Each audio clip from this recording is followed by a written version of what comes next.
The saint's knight who was secretly a child-eating monster. Every saint needs a protector. Every legend needs a hero. For Joan of Arc, that hero was Gilles de Rais, a knight of legendary bravery, the Marshal of France, a man so pious and valiant that he seemed to have stepped directly out of storybook. He was the angel on the battlefield, the perfect symbol of chivalry. But what if that shining armor was hiding a monster? What if I told you that France's greatest war hero was also, secretly, its most prolific and sadistic serial killer? A man who didn't just murder, but who built a factory of death inside his castles, dedicated to the ritual torture and slaughter of hundreds of children. You're about to discover the story of a man who was a saint in the light and a demon in the dark. This is a horrifying true story that inspired the legend of Bluebird. Before the darkness, there was only glory. Gilles de Rais was everything a hero should be. He was born into immense wealth, was a brilliant military commander, and fought with almost suicidal bravery alongside Joan of Arc at the Siege of Orleans, helping to save France. He was rewarded with the highest military rank in the kingdom, Marshal of France. He was a national icon, a living legend. When Joan of Arc was captured and burned at the stake, Jill spent a fortune trying to rescue her and later funded a play in her honor that toured the country. To the world, he was a grieving hero, the last honorable knight of a golden age. But the cheers of battle soon faded, and something else, something hollow and hungry, began to grow in their place. After the war, Jill retired to his vast collection of castles, and it was there, behind the stone walls and away from the public eye, that the hero vanished and the monster emerged. He had developed an obsession with the occult.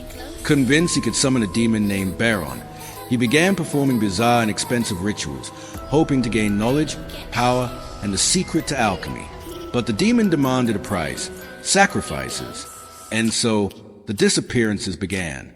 At first, it was just a few peasant children from the villages surrounding his castles. Then more, and more. His loyal servants would lure them to the castle with promises of food, work, or warm clothes. They were led through the grand halls to a hidden chamber deep within the castle walls, and once a heavy oak door was bolted behind them, they were never seen alive again. Here's where the story descends into a nightmare that defies belief. What happened in that hidden room was not just murder. It was a systematic and ritualistic process of torture and dismemberment. Gilles de Rais was not a simple killer. He was a connoisseur of suffering. His confession, later extracted at his trial, painted a picture of hell on earth. He described how he would personally torture the children for hours, sometimes days, before finally killing them.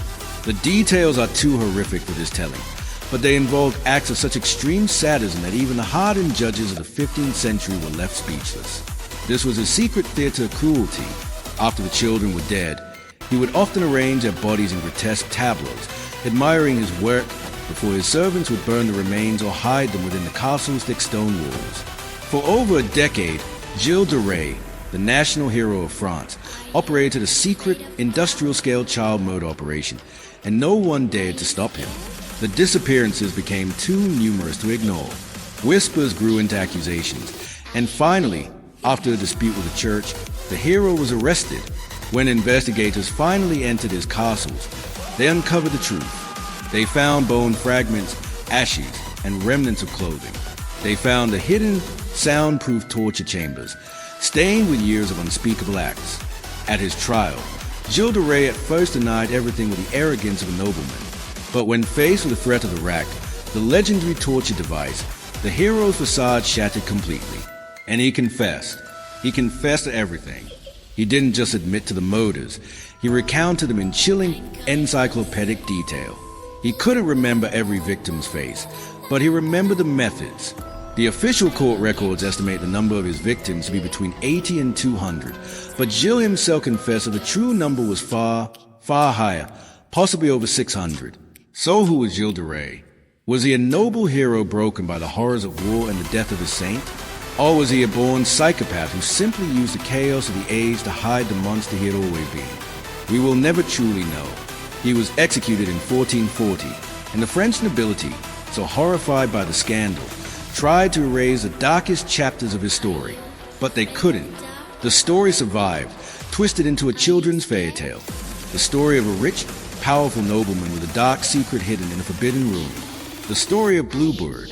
If this dive into the terrifying duality of a hero and a monster has you questioning everything, hit that subscribe button, because history is filled with shining armor that has a lot to hide.